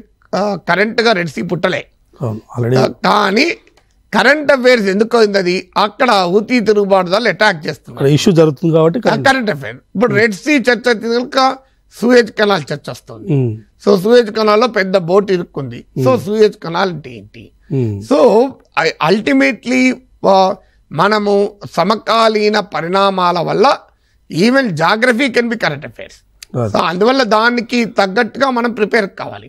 ఇలా ఇప్పుడు ఎండలు బాగా కొడుతున్నాయి, ఎక్కడ చూసినా భయంకరమైన ఉష్ణోగ్రతలు ఉన్నాయి, ఇవి రోజు మనం పేపర్లో చదువుతున్నాం. దీనికి కారణం ఎల్ నీనో, లా నీనో ఎఫెక్ట్ అంటున్నారు.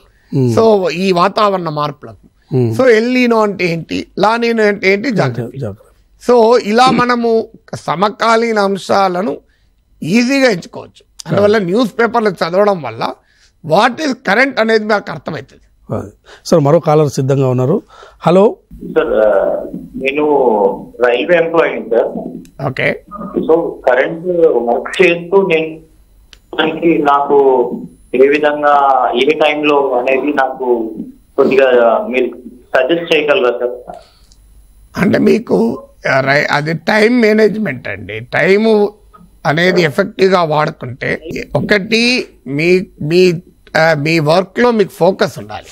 చాలామంది ఏంటంటే నేను రైల్వే ఇప్పుడైనా ప్రభుత్వ ఉద్యోగం చేస్తున్నాడు, దానికి ఒక 8 hours 10 hours పోతుంది. నాకు ఎంత టైం అనేది, నేను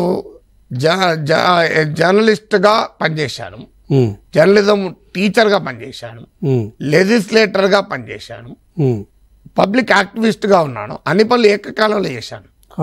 ఈ పని వదిలేదు, ఆ పని చేయలే. ఉదాహరణకు నేను 8 ఏళ్ళు ఎమ్మెల్సీగా ఉన్న రోజుల్లో ఎకనామిక్ అండ్ పొలిటికల్ వీక్లీ లాంటి రీసెర్చ్ జర్నల్స్కి ఆర్టికల్స్ రాశాను.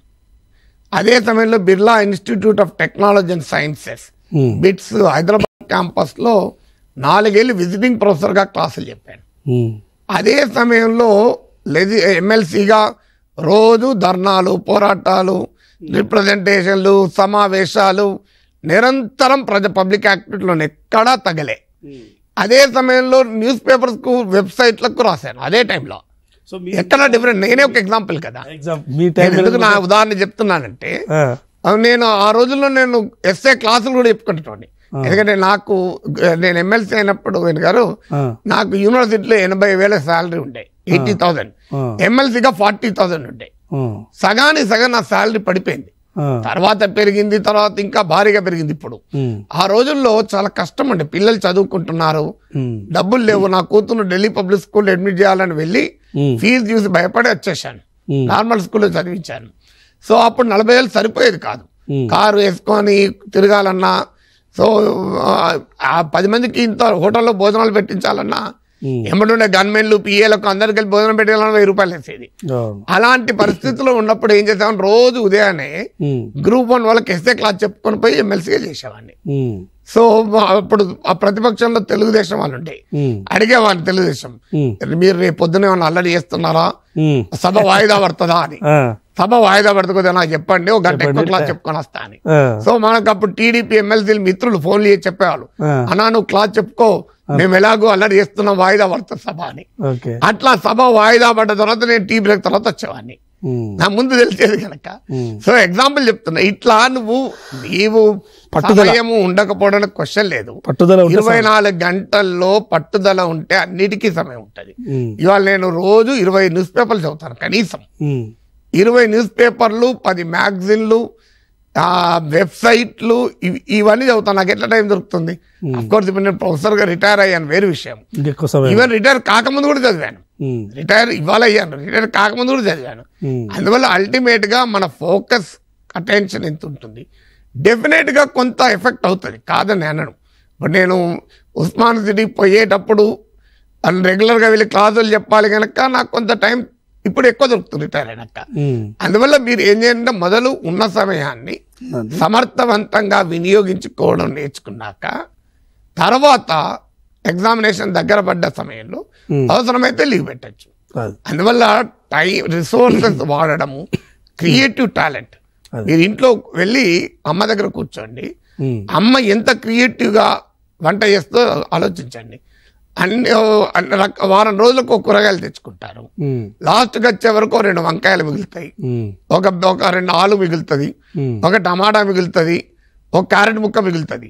ఏం చేస్తాం? అవన్నీ వేసి మిక్స్డ్ వెజిటబుల్ కర్రీ చేస్తుంది అమ్మ. ఎంత పవర్ఫుల్ రిసోర్స్ ఆప్టిమైజేషన్ చూడండి. లేదు, మజ్జిగ మిగులుతుంది, ఏం చేస్తుంది?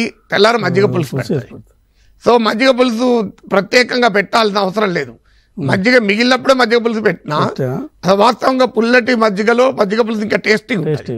నువ్వు పెరుగు తోడేది మజ్జిగ పులుసు పెట్టు, టేస్ట్ ఉండదు. అంటే ఒక డిసడ్వాంటేజ్ అడ్వాంటేజ్ గా మారుస్తుంది అమ్మ. అమ్మ మనకు ఇంట్లో కిచెన్ లో ఒక డిసడ్వాంటేజ్ అడ్వాంటేజ్ గా ఎట్లా మార్చింది? మజ్జిగ మిగలడం, పెరుగు మిగలడం, పుల్లడి కావడం, అది వేస్ట్ కావాలి. దాన్ని ప్రొడక్టివ్ గా మార్చుకొని మజ్జిగ పులుసు పెట్టి టేస్టీ వంటకం తయారవుతుంది. సో అందువల్ల తెలివి. సో అందువల్ల మన బటర్ చికెన్ అట్లే తయారైందట. బటర్ చికెన్ ఎట్లా తయారైంది అంటే, అది తయారు చేసిన అతని హోటల్లో ఈ చికెన్ మిగిలిపోతే ఏం చేయాలని ఆలోచించి దాని బటర్ చికెన్ రెసిపీ తయారు చేశారు. సో అలా దాని మీద ఈ మధ్య కోర్టులో, ఢిల్లీ కోర్టుకి వెళ్ళింది. బటర్ చికెన్ ఎవరు తయారు చేశారో 2 హోటళ్లు కొట్లాడుకుంటున్నాయి. ఆ సమయంలో నేను వీడియో చేశాను, బటర్ చికెన్ ఎవరు తయారు చేశారని. అందులో చెప్పాను బటర్ చికెన్ ఎట్లా పుట్టింది అని. సో అందువల్ల బటర్ చికెన్ ఎట్లా పుట్టిందో చూస్తే మనకు టైం మేనేజ్మెంట్ అర్థమవుతుంది, రిసోర్స్ మేనేజ్మెంట్ అర్థం. మరొక కాలర్ సిద్ధంగా ఉన్నారు సార్.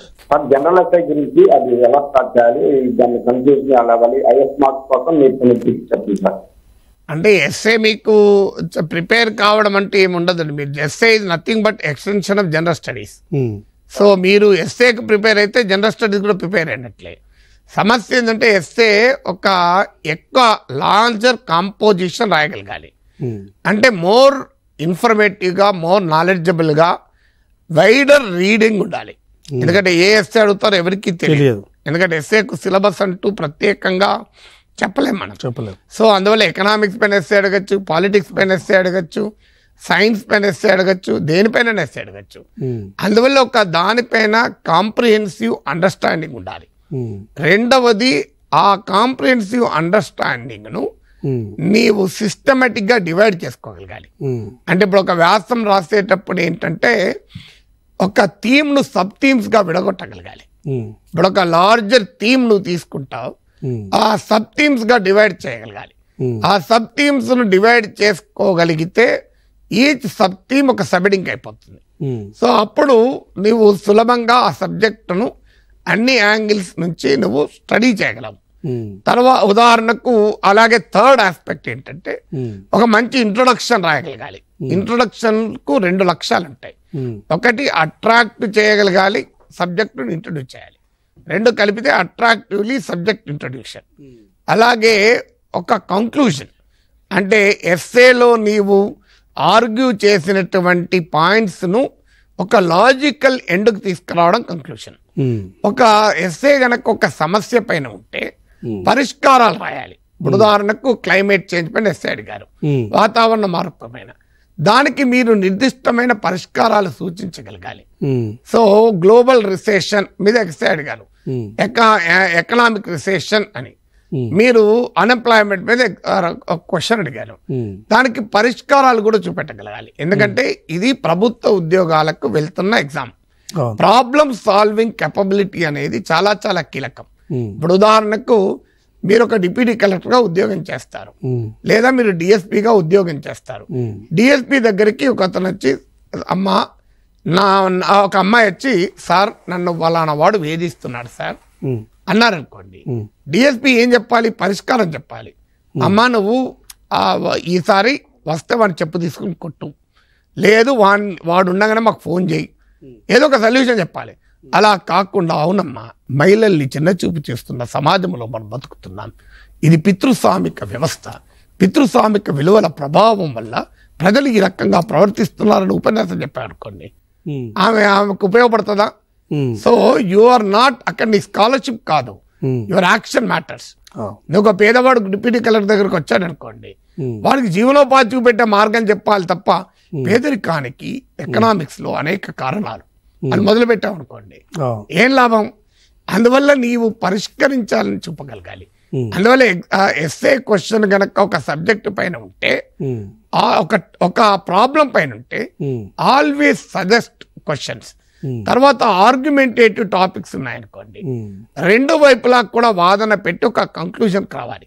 ఉదాహరణకు ఒకే దేశము ఒకే ఎన్నిక అనే అంశం పైన ఎస్సే అడిగారు అనుకోండి, ఒకే దేశము ఒకే ఎన్నిక ప్రయోజనాలు ఏంటి రాయాలి, దానిపైన ఉన్న విమర్శలు రాయాలి, నీ కంక్లూజన్ రాయాలి.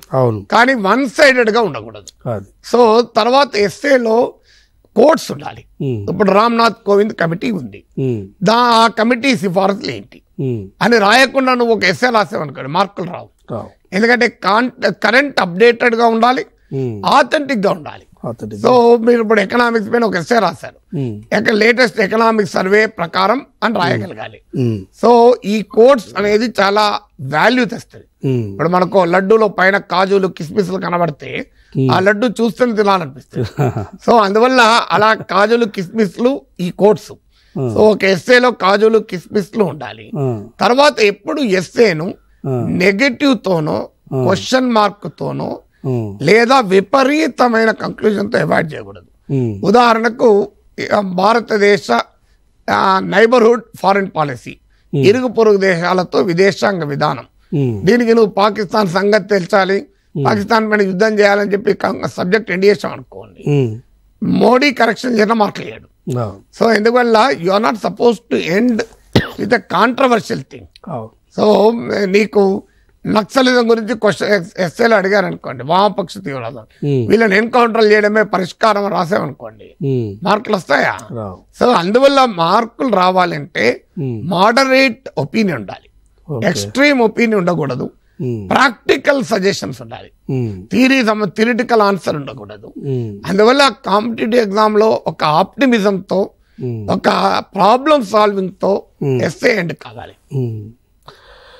సో మొత్తం మీద థ్యాంక్ యూ సార్, ఎందుకంటే ఇవాళ చాలా అంశాలపైన మీరు మాకైతే పూర్తి టీశాట్ వేదిక ద్వారా గ్రూప్స్కి ప్రిపేర్ అయ్యే వరకు చాలా అంశాలు చెప్పారు.